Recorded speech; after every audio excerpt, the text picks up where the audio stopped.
Salut à tous, aujourd'hui on va analyser ensemble les résultats de Tesla pour le quatrième trimestre 2024 et justement on avait eu aussi des ralentissements dans les ventes notamment et donc on va voir aujourd'hui si Tesla a réussi à nous convaincre. Donc dans un premier temps on va regarder justement cette performance financière pour le quatrième et dernier trimestre de l'année 2024. Évidemment on va faire une analyse du secteur automobile aujourd'hui, comment on en est chez Tesla, et puis on va parler innovation, aussi les nouvelles technologies qu'ils ont annoncées. Et puis évidemment, quelles sont les perspectives pour les investisseurs et surtout, qu'est-ce que je fais avec ma position. D'ailleurs, tu peux en profiter pour mettre un petit like à la vidéo, t'abonner, ça permet de soutenir la chaîne et je te remercie grandement. Alors si on regarde sans plus attendre les performances de ce dernier trimestre, en termes de revenus, on est à 25,7 milliards de dollars, donc quand même un plus 2% d'une année à l'autre, notamment en raison de la croissance des revenus, notamment du secteur de l'énergie et aussi des services. On regardera ça juste après.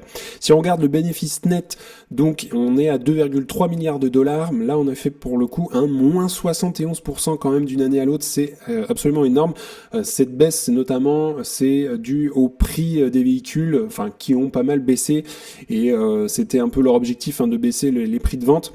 Et puis, on a aussi des coûts, en hausse qui sont liés à l'intelligence artificielle. La marge opérationnelle est établie à 6,2% ce dernier trimestre, donc plutôt en nette baisse, dû notamment aux réductions de prix et aussi aux investissements accrus, forcément. Si on regarde les coûts des ventes par véhicule, là on a atteint un plus bas historique à moins de 35 000 dollars grâce notamment à la baisse des coûts des matières premières. Justement, je te montrerai un graphique tout à l'heure, on voit très clairement une belle progression sur ça au fur et à mesure des années. Et si on compare un petit peu avec le Q3, notamment 2024, on est en baisse par rapport aux 10,8% de marge opérationnelle du trimestre précédent. Et ça montre surtout un impact direct des réductions, notamment tarifaires sur les véhicules. Alors si on regarde maintenant la trésorerie, on a une augmentation, notamment aussi des investissements, de 7,5 milliards de dollars sur l'année, atteignant 36,6 milliards de dollars. C'est absolument énorme. Et si on regarde en termes de croissance, notamment de la dette, on a quand même une augmentation des dettes et aussi des obligations de leasing, notamment pour financer évidemment les investissements en recherche et développement. Alors justement, si on continue et on compare au trimestre précédent, si on regarde en termes de revenus par rapport à l'automobile, on est à 19,798, donc là on est en recul quand même par rapport au trimestre précédent, et si on regarde par rapport à un an, on est à moins 8%, donc c'est ce qu'on voit ici. Si on regarde par rapport à l'énergie, donc tout ce qui est stockage d'énergie revenu, là pour le coup on a bien progressé. C'est un des meilleurs trimestres. En un an on a fait quand même plus 113%. Et sur les services on a un petit peu reculé par rapport au Q3, mais par rapport à un an quand même on a fait une belle progression, donc un plus 31%. Et ça c'est très intéressant que sur cette partie-là ça augmente, puisque Tesla, je l'ai déjà répété, mais c'est pas une entreprise seulement de voitures. Si on va un petit peu plus loin, si on regarde notamment la marge brute, elle est à 16,3, elle était à 19,8 le trimestre précédent, et il y a un an on était à 17,6, donc voilà, on est toujours dans ces cordes un peu, mais on a quand même pas mal reculé par rapport au dernier trimestre.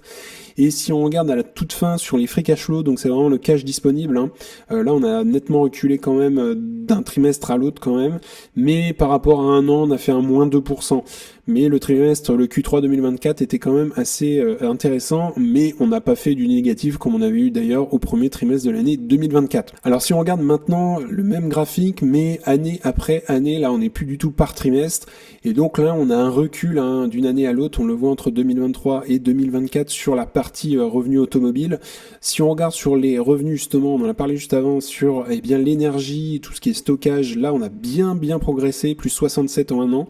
Et sur les services, là aussi, plus 27 en un an. Donc on recule un petit peu sur l'automobile, c'est assez léger quand même, et on progresse énormément sur d'autres services, sur le stockage de l'énergie, et ça laisse très prometteur sur l'avenir de Tesla, puisqu'ils sont assez diversifiés. Ils font vraiment pas que des voitures. Et donc si on continue, sur l'année 2024, donc en conclusion, on a un petit recul quand même, moins 18% sur les free cash flow.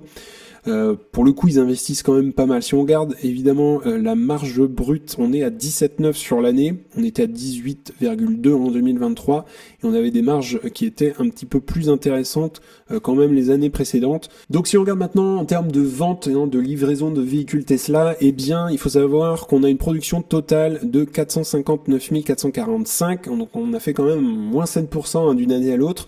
En termes de livraison, on est à 495 570 véhicules, véhicule, là pour le coup on a fait un plus 2% d'une année à l'autre, notamment favorisé par des financements plutôt attractifs, et on a aussi évidemment des incitations fiscales. Si on regarde le modèle 3 et aussi le modèle Y, on est en baisse de 8% en production ce trimestre, mais quand même en légère augmentation en livraison.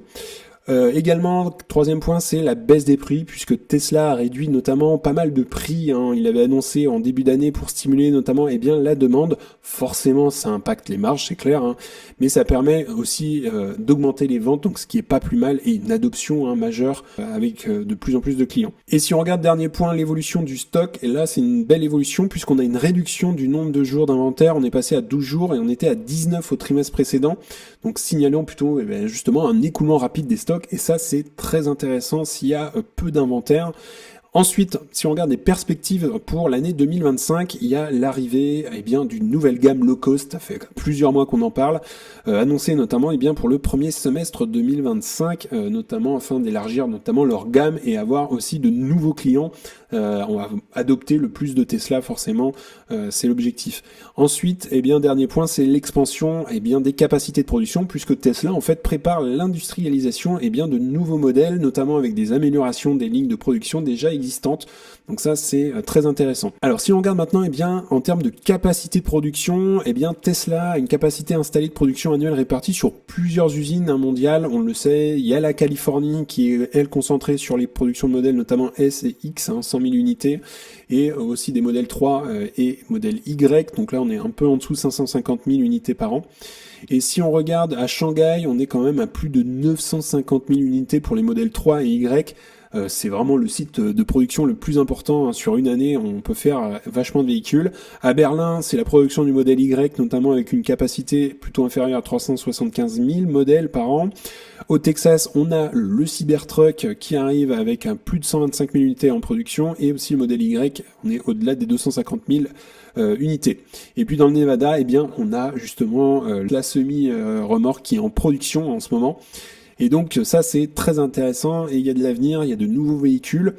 Si on regarde un petit peu en termes de progrès par région très rapidement, aux États-Unis, on a justement cette construction de la semi-factory on en a parlé juste avant, qui a progressé, et aussi l'achèvement du toit et aussi des murs en ce moment. Les premières productions sont prévues d'ailleurs à la fin de l'année 2025 avec une montée en puissance début 2026, donc c'est vraiment proche. Sur le Cybertruck notamment, on a le déploiement d'une flotte qui va être équipée de Starlink, donc forcément, on a quand Elon Musk qui est pas loin, notamment pour fournir l'électricité et le Wi-Fi en cas d'urgence. Et donc, si on regarde à Shanghai, on a le modèle Y quand même qui est couronné un véhicule le plus vendu en Chine pour l'année 2024 quand même, donc c'est pas rien. Tesla, c'est devenu vraiment la marque avec la croissance la plus rapide, il faut savoir, en Corée du Sud. Et aussi, on a eu un début de vente aussi aux Philippines. Et puis pour la partie Europe, on a l'usine qui est à Berlin. On entend un petit peu parler en ce moment, il y a un peu de remous là-dessus.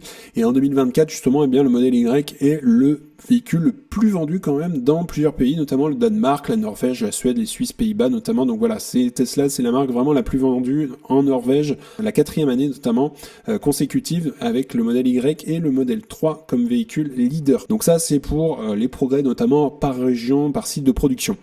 Si on voit notamment ce petit graphique, donc en bleu US-Canada, en rouge on a l'Europe et en vert on a la Chine, très clairement on voit trimestre après trimestre, on a une belle accélération notamment des ventes et des productions de véhicules par région globalement, et donc on voit quand même un léger ralentissement en début d'année 2024, un peu partout d'ailleurs, et on s'était un peu repris d'ailleurs en Chine à la fin Q2, Q3, on a quand même continué à reculer en Europe en termes de production, et on a un petit peu reculé en fin d'année 2024, donc l'année 2024 est vraiment pas facile pour Tesla, c'est clair, mais ça c'est du court terme. Alors si on regarde maintenant les technologies qui sont embarquées notamment dans les Tesla, et ça c'est assez important parce qu'ils ont annoncé certains nouveaux points, notamment en termes d'intelligence artificielle et le FSD, donc le Full Self Driving. Il faut savoir que Tesla a déployé le Cortex, donc c'est un cluster de calcul IA avancé à la Gigafactory du Texas, et ça booste la version 13 du FSD. Donc c'est des améliorations qui incluent notamment une sécurité accrue, on a une meilleure gestion des données, on a aussi des fonctionnalités comme sortir, aussi se garer automatiquement. Et il faut savoir que les véhicules avec FSD ont parcouru 5,95 millions de miles Donc c'est un record comparé notamment à la moyenne américaine qui est plutôt de 0,7 millions de miles. Donc ça c'est très très intéressant et ça c'est la nouveauté Cortex. Ensuite en termes de logiciel embarqué, Tesla intègre des fonctionnalités innovantes comme l'utilisation de l'Apple Watch ou pour verrouiller, déverrouiller les véhicules. L'accès direct d'ailleurs aux vidéos dashcam via l'application mobile. Donc ça c'est plutôt intéressant. Maintenant à voir comment ils peuvent sécuriser la chose avec l'Apple Watch. Ça pourrait faire un peu peur si tout le monde est amené peut-être, voilà, si on se fait piquer son Apple Watch, à voir comment c'est sécurisé. Et puis en termes de batterie et de fabrication, on a la raffinerie, il faut savoir, de lithium de Tesla qui est mise en service en 18 mois. C'est un record hors Asie notamment et sera opérationnel notamment en 2025. Donc ça, c'est très intéressant. Et ça, c'est surtout très encourageant sur la partie production d'énergie. Donc ensuite, si on regarde en termes d'expansion, notamment dans le secteur énergie, puisqu'on voit qu'ils ont pas mal progressé sur les chiffres, on a eu des beaux revenus là-dessus. Et donc on a eu quand même une croissance fulgurante, puisqu'on a vu tout à l'heure des revenus en hausse de 113% qui atteignent 3,06 milliards de dollars. Si on regarde en termes de stockage d'énergie, on a un déploiement record de 11 gigawattheures, notamment grâce à la Mega Factory de Shanghai. Il faut savoir qu'il y a une nouvelle méga factory à Shanghai qui va apparaître déjà, puisqu'on a l'objectif en fait d'accélérer la production de batteries dès le premier trimestre 2025. On a aussi une augmentation de la rentabilité, on l'a vu tout à l'heure, sur l'énergie, puisqu'on a des marges bénéficiaires records sur ce segment-là en particulier, contrastant notamment avec la baisse du secteur automobile. Ça, on l'a vu juste avant. Et puis, on a une expansion aussi du réseau de superchargeurs, puisqu'on a une croissance de 19% quand même sur un an, et on atteint 65 495 points de recharge. Donc ça, c'est vraiment encourageant, et on a l'adoption de plus en plus de la marque Tesla au final. Donc voilà, globalement, ça, à gauche, on a le début de production en 2025, ça c'est la raffinerie de lithium, et puis à droite, on a la Mega Factory de Shanghai. Donc ça, on a du beau matériel ici, et il y a vraiment de plus en plus d'usines qui ouvrent. Ensuite, si on regarde en termes d'innovation, notamment technologique, chez Tesla, on a en termes d'intelligence artificielle et aussi de FSD, plus de 3 milliards de miles parcourus, notamment avec le FSD, on a parlé tout à l'heure, une progression aussi vers une version sans supervision en 2025. Ça pourrait révolutionner notamment l'industrie automobile. Et puis, on a une augmentation quand même massive des capacités de calcul IA avec un bond quand même de 400%. C'est absolument énorme.